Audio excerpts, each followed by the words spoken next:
Does that apply to Australia if Malcolm Turnbull is able to get through his $60 billion of corporate tax cuts? He's obviously making the case. It's working already in the United States. Yeah, and the funny thing is there's actually a better case for company tax cuts in Australia than there is in the US for the reason that the smaller the economy, the bigger the difference you can make through company tax cuts.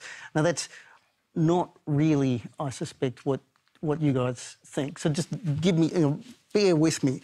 Why do I see the company tax cuts as, obviously terrible politics, but good economics? And not just me. You look at what the modelers look at the evidence, look at what's happened here and around the world, and the answer is, if you cut company taxes, if you convince the world to bring its investment here rather than Canada or Vietnam, then we get the new and better stuff. It's computers, shops, factories, offices, and our workers work with this. If the world's money investment comes here and works here, then we are better off as a result. The consensus from the experts, the modelers, is $20 billion a year bigger for the Australian economy. And of the benefits here in Australia, 2 out of every 3 of those dollars would show up as higher wages. I know you don't believe it, but please do read what the experts are saying. You want to listen to experts on this one, and it frustrates me that I don't think Australia has.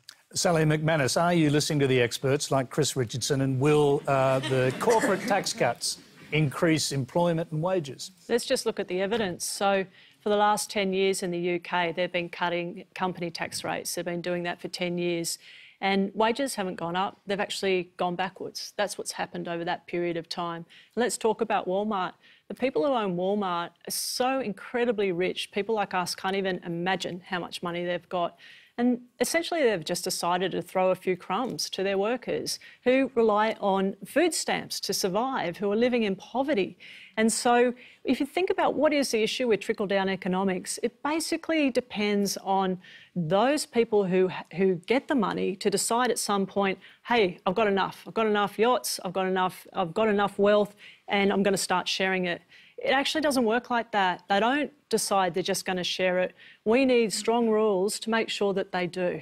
Can I talk about some of the businesses, please, Tony, who will benefit from a business tax cut in Australia? Almost 60% of small business owners in this country are paid $50,000 or less. That's almost $10,000 lower than the median award wage in this country. Almost 60% of small business owners are being paid before tax $50,000 or less. Now, they don't have yachts. The crumbs are on their table. They don't have any to give to other people. In fact, in many, many cases in small business in Australia, they're actually taking home a lot less in what they can afford to pay themselves than what they pay their staff. They want a tax cut. They want a tax cut that will help them be profitable. It's not a dirty word to make money, because they can see more productivity in their workforce. They can take the risk and grow their business. They'll employ more people. They'll offer longer hours. More people will have jobs. More people will be paid more. That's how it works. So let's remember, almost 60% of small business owners, and there are around 2 million small businesses in this country. They are the very backbone of the private sector economy. They're paid $50,000 or less. OK, James, I'm going to interrupt you because Sally McManus will burst otherwise. She's trying to get in to respond to that. Brief response. Well, actually, the top 15 companies are the ones that are going to benefit 30% of the tax cuts. They're the ones. And guess who they are?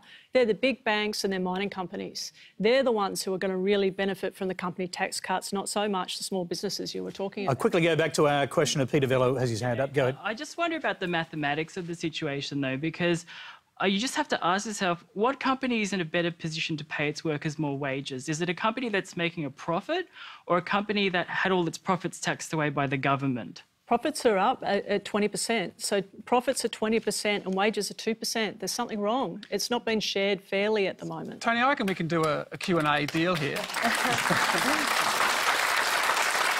Why not why not we agree 25% rate for small businesses and keep the big businesses, all the multinationals, paying 30%.